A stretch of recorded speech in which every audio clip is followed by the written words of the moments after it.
Hello दोस्तों, स्वागत है आपका हमारी वीडियो में। हम आपके लिए तैयारी करवा रहे हैं एसएससी एमटीएस और एसएससी जीडी में इंग्लिश इंग्लिश में कॉमन एरर इंग्लिश की करवा रहे हैं। ये सभी क्वेश्चन जो मैं लेके आया हूँ आपके लिए छाट कर, ये सभी एसएससी सीएचएसएल 2025 में आए हुए क्वेश्चन है। 2025 में पूछे गए सीएचएसएल में एडिक्यूटी द्वारा कॉमन एरर के सभी क्वेश्चन। तो इस पीडीएफ में मैं आपको सभी क्वेश्चन करवाऊंगा। अगर किसी भाई को या किसी को भी पीडीएफ चाहिए तो दिए गए नंबर पर संपर्क करें। नेक्स्ट है, देखते हैं मतलब क्वेश्चन अपना शुरू करते हैं। पहला क्वेश्चन है, ये सभी कॉमन एरर के क्वेश्चन है। पहला क्वेश्चन है हमारे पास, identify the part of sentence that contain grammatical error. तो पहला क्वेश्चन क्या है, द मेन अफेक्ट। फिर इसमें ये क्वेश्चन दे रखा है ए बी सी डी, ये ऑप्शन है, पूरा सेंटेंस है, the main affect of the new policy will be an increase in productivity. तो इसमें जो अफेक्ट दे रखा है ना, इसके स्थान पर इफेक्ट वाला ई वाला आएगा, ए वाला नहीं आएगा। क्योंकि अफेक्ट जो है ना वो वर्ब है, जिसका अर्थ होता है प्रभाव डालना। द मेन अफेक्ट, अफेक्ट का मतलब होता है प्रभाव डालना, लेकिन यहाँ पे आएगी नाउन इफेक्ट, जिसका अर्थ होता है परिणाम। तो मतलब क्या है इसकी Hindi, the main effect of the new policy, मतलब परिणाम, इसका परिणाम। इधर इधर हमें वर्ब नहीं चाहिए, हमें इधर चाहिए नाउन, तो इफेक्ट चाहिए। तो ये इसमें मतलब कि ऐसे क्वेश्चन पूछ रहे हैं एडिक्यूटी जिनमें नाउन की मतलब जो कंफ्यूजिंग होते हैं ना दो आपस में, इस टाइप के अफेक्ट की जगह इफेक्ट आएगा इधर में। ठीक है, नेक्स्ट क्वेश्चन है, I can't hardly believe that he manage to finish the marathon. तो ये ए बी सी डी तो ऑप्शन है और ये उत्तर है ए। तो मतलब कि I can't hardly believe that, तो इसमें कांट कैन नॉट भी आ रहा है और हार्डली भी, दोनों नेगेटिव, तो दोनों नेगेटिव नहीं हो सकते। इसलिए उसमें तो क्या इसमें सॉल्यूशन देख दे रखा है, आप देख ले क्या, डबल नेगेटिव की गलती कहते हैं इसमें। हार्डली भी नेगेटिव शब्द है और इसके साथ कैन नॉट का प्रयोग नहीं किया जा सकता, इसलिए आई कैन हार्डली बिलीव इससे स्टार्ट होगा सेंटेंस। ठीक है, नेक्स्ट क्वेश्चन है, identify the part of sentence. सभी एरर किया तो मैं क्वेश्चन अब दोबारा नहीं पूछूंगा, सीधा क्वेश्चन पढ़ेंगे। Neither of the two proposals were approved because the committee found both of them to be un unsatisfactory. मतलब क्या, दोबारा पढ़ते हैं, नाइदर ऑफ टू, दोनों में से कोई नहीं, प्रपोजल वर अप्रूव अप्रूव नहीं होगा, बिकॉज द कमेटी, कमेटी ने पाया है, found both of them to be unsatisfactory, मतलब दोनों से ही, दोनों ही प्रपोजल से जो वो है ना कमेटी खुश नहीं है, मतलब कुछ ना कुछ दिक्कत है। तो इसमें क्या आएगा, नाइदर ऑफ और आइदर ऑफ के साथ उसके बाद आने वाला नाउन प्लूरल होता है, लेकिन वर्ब हमेशा सिंगुलर होती है, इसके लिए वर्ब की जगह वो जाएगा। तो यहाँ पे नाइदर और आइदर आता है ना, तो इसके साथ वर्ब जो ऑप्शन सी है, ये ऑप्शन बी है ना, ये वर्ब की जगह यहाँ पे वो जाएगा, क्योंकि नाइदर के साथ और आइदर के साथ हमेशा अपने को लेना है सिंगुलर वर्ब। और ठीक है, याद रखना इस बात को। नेक्स्ट है, it is a imperative that he understands the severity of the situation and that he makes a clear, concise and decisive statement to the press। तो इसमें बी ऑप्शन में गलती है। बी ऑप्शन में क्या गलती है, सब्जेक्टिव मूड, सब्जेक्टिव मूड का प्रयोग किया गया है। इम्पेरेटिव, सजेस्ट, डिमांड जैसे शब्दों के बाद दैट क्लोज में वर्ब की बेस फॉर्म आती है, अतः अंडरस्टैंड की जगह अंडरस्टैंड होगा, अंडरस्टैंड्स की जगह। ठीक है, क्या सब्जेक्टिव मूड दे रखा है इसमें, सब्जेक्टिव मूड है ना, तो इसमें मतलब जैसे कि जिसमें किसी में ये दे रखा है इम्पेरेटिव हो, सजेस्ट हो, डिमांड जैसे शब्दों का प्रयोग है, दैट के क्लोज के बाद बेस फॉर्म आएगी, ऐसे ई एस वाली, अतः अंडरस्टैंड्स की जगह अंडरस्टैंड होगा। यहाँ पे अंडरस्टैंड्स है ना, तो यहाँ अंडरस्टैंड आएगा। ठीक है, नेक्स्ट क्वेश्चन अपने पास, मैं आपके लिए क्वेश्चन लेके आया हूँ। ठीक है, तो आप ये और भी कहीं पर आप सर्च कर ले सकते हैं क्वेश्चन में, अगर कोई दिक्कत समझ ना आए तो मेरे तरीके क्वेश्चन आप कॉपी करके। नेक्स्ट है क्या, the board in a rare moment of complete agreement were unanimous in its decision to fire the CEO, which came as a surprise। क्या इसमें एरर बताना है, the board in a rare moment of complete agreement were unanimous in its decision to fire CEO came as the surprise। तो सी में इसमें गलती है, वर unanimous in its decision में क्या गलती है, इसमें गलती है बोर्ड। बोर्ड एक कलेक्टिव नाउन है, कलेक्टिव नाउन के साथ हमेशा सिंगल यूनिट के रूप में कार्य करती है। तो ये जो अनोनिमस है यानी एक एक मत है, तो इसमें वर्ब सिंगुलर आएगी, वर्ब वर्ब की जगह वो हो जाएगी। तो ये मतलब कि एक इसकी जगह जो वर है ना यहाँ पे सिंगुलर आएगी वोज, क्योंकि ये जो ये कलेक्टिव नाउन है ना, वो कलेक्टिव नाउन जो है ना एक का काम करती है। कलेक्टिव नाउन जितनी भी होती है ना, सभी के साथ हम सिंगुलर वर्ब लेते हैं कलेक्टिव नाउन के साथ। ये नाउन सब्जेक्ट वर्ब एग्रीमेंट से बहुत क्वेश्चन आ रहे हैं, इसलिए मैं सब्जेक्ट वर्ब एग्रीमेंट भी आपको बाद में करवाऊंगा। चलो देखते हैं next question. Identify the part of sentence that contain an error, grammatical error. Question क्या है? Despite of his low score in the test, he was able to pass the course. तो तो, तो ये अपने पास क्वेश्चन है, वो थोड़ी कट गई थी वीडियो, दोबारा से स्टार्ट करें क्या? Identify the part of sentence that contain an grammatical error. Question क्या है? Despite of his low score in the test he was able to pass the course. तो डेस्पाइट ऑफ के साथ कभी भी हम ऑफ नहीं लगाएंगे, ये याद रखना। डिस्पाइट के साथ हम ऑफ कभी नहीं लिखेंगे, या तो इंस्पाइट ऑफ लिख सकते हैं, डिस्पाइट ऑफ नहीं लिखेंगे। नेक्स्ट क्वेश्चन है, having been a part of the team of 5 years, the promotion of the manager was unexpected too but much appreciated by him. क्या है? ए है, ए ऑप्शन है, ए मतलब ए एरर है, पूरा सेंटेंस एबीसीडी ऑप्शन है, तो इसमें बी में एरर है। बी क्या है? The promotion of manager was. B में क्या एरर है? बी में एरर है या डैंगलिंग पार्टिसिपल की त्रुटि है, हैविंग बीन अ पार्ट वाक्यांश में हिम इंसान के लिए, ना कि प्रमोशन के लिए। इसे सुधारने के लिए एक्टिव वॉइस में बदलना होगा, हिम को स्पष्ट करना होगा। डैंगलिंग पार्टिसिपल है यहाँ पे, ठीक है। तो जो ये है ना, तो जो हैविंग बीन अ पार्ट वाक्यांश हिम के लिए है, ना कि प्रमोशन के लिए, इसलिए सुधारने के लिए एक्टिव वॉइस में बदलना पड़ेगा हमें। ठीक है, नेक्स्ट क्वेश्चन है, it is impossible to count the number of people. यह मतलब बहुत इंपॉर्टेंट, इम्पॉसिबल है to count the number of people who are given and continue to give their time, efforts, livelihood and lives in the fight for injustice। तो इसमें मतलब कि दो, question क्या है? The sentence below has error in two parts, दो पार्टों में गलती है, तो हमें बताना दो कौन कौन से पार्टों में गलती है। It is impossible to count the number of peoples who are given, तो ए में गलती है पहले तो। हु आर गिवन की जगह आएगा हु हैव गिवन, टेंस की शुद्धि, टेंस गलत दे रखा है, तो इसमें हु हैव गिवन आएगा। और अगली जो गलती हमारी डी पार्ट में है, डी में क्या? फॉर इनजस्टिस, तो इसमें आएगा फॉर इनजस्टिस की जगह हमें खिलाफ आएगा, तो इसके अगेंस्ट इनजस्टिस आएगा फॉर की जगह। ठीक है, नेक्स्ट क्वेश्चन है अपने पास, आइडेंटिफाई द एरर। तो क्या है? The borrower must return the book will done with reading, will done, यह वाक्यांश की संरचना की दृष्टि से गलत है। सही रूप में व्हेन फिनिश विद रीडिंग या वंस डन विद रीडिंग, तो विल के बाद हमेशा वर्ब की फर्स्ट फॉर्म आएगी, वर्ब की पहली फॉर्म। नेक्स्ट क्वेश्चन है, when ask why student had enrolled in the geometry class 85% of them saw it is essential। क्या क्वेश्चन है? एरर बताना है। When ask why student had enrolled in the geometry class 85% of them saw it is essentials। तो इसमें जो adjective है ना, विशेषण की आवश्यकता है, ना कि नाउन की। एसेंशियल्स एक नाउन है, और नाउन की नाउन नाउन है, जबकि एसेंशियल एक एडजेक्टिव है। एस हटाना पड़ेगा, तो ये इसमें सही होगा, इसमें एस की गलती है। नेक्स्ट है, identify the grammar error. If you had spoken to my brother, अगर तुम मेरे भाई से बोल, my mother she should tell you where I was, तो इसमें वुड टेल की गलती है। वुड टेल की एक थर्ड कंडीशन सेंटेंस है, तो नियम के अनुसार पहले इफ आएगा, फिर पास्ट परफेक्ट आएगा, हैड प्लस वर्ब की थर्ड फॉर्म, देन वुड के बाद हैव प्लस वर्ब की थर्ड फॉर्म। वुड टेल की जगह यहाँ पे वुड हैव टोल्ड होगा। वुड टेल है ना यहाँ पे, तो यहाँ पे वुड हैव टेल टोल्ड होगा, क्योंकि थर्ड कंडीशन सेंटेंस है। नेक्स्ट है, you always have noise in the city and it is very stress, तो इसमें स्ट्रेस की गलती है। स्ट्रेस के बाद कोई व्यक्ति जब तनाव महसूस करता है या शहर की शोर स्थिति की बात हो रही है, तो उसके पास स्ट्रेसफुल शब्द का प्रयोग करेंगे, स्ट्रेस्ड का नहीं। स्ट्रेस्ड का मतलब होता है जब तो कोई व्यक्ति तनाव महसूस करता है, और शहर के शोर की स्थिति में स्ट्रेसफुल यूज करेंगे। Next, spot the error.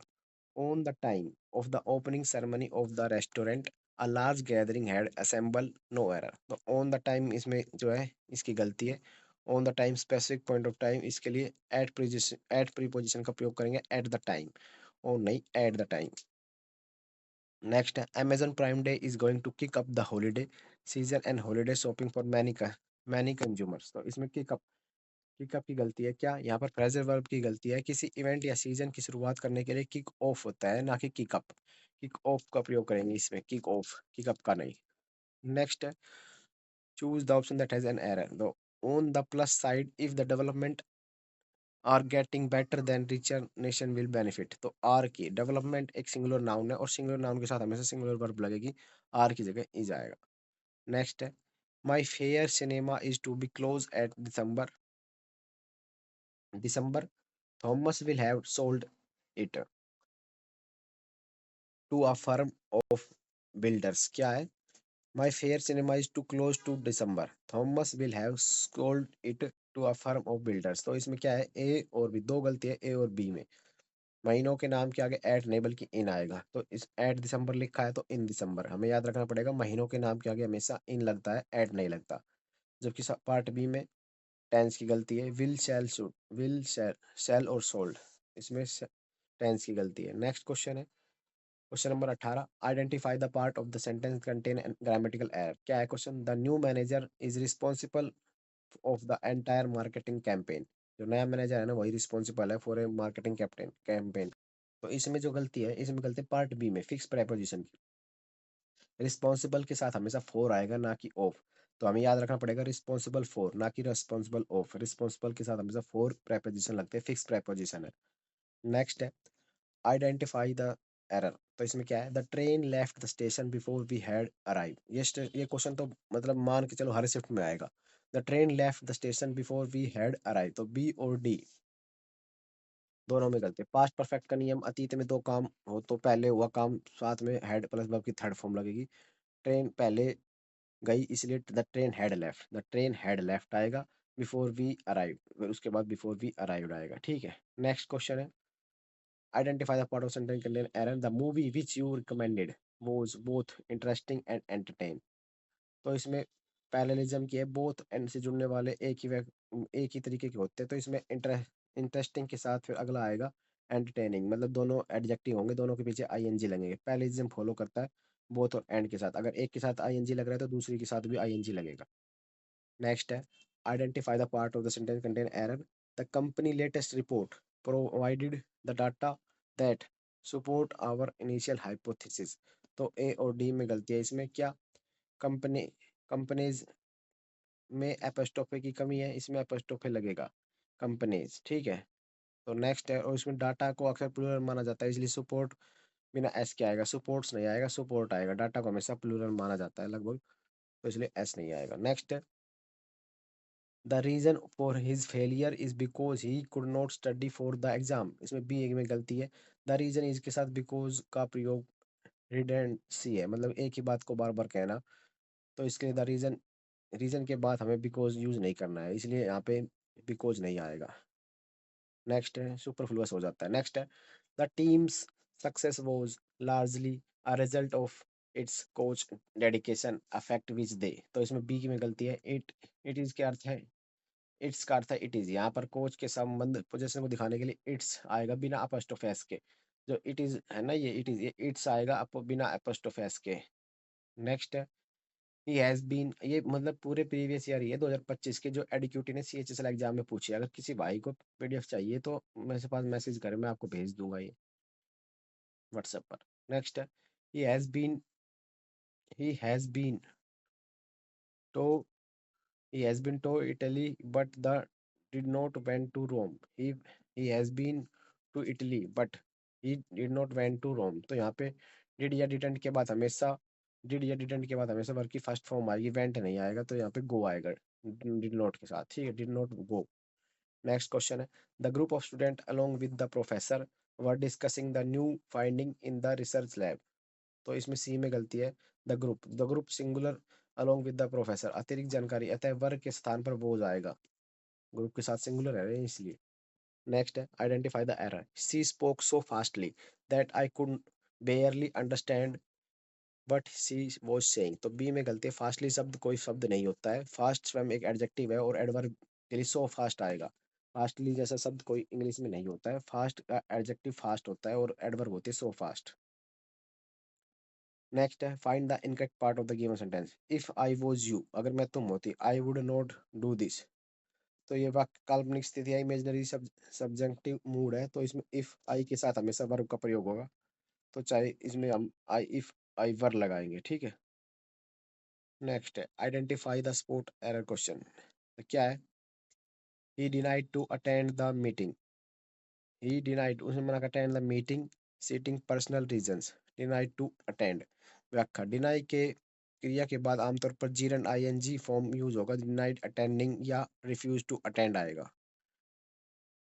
Next है my grandfather is not only a fastly runner but also a great swimmer. तो इसमें सी फास्टली जैसा कोई शब्द नहीं होता, फास्ट आएगा। नेक्स्ट है E R one of the few researcher whom I believe has the potential to make a significant breakthrough in his field।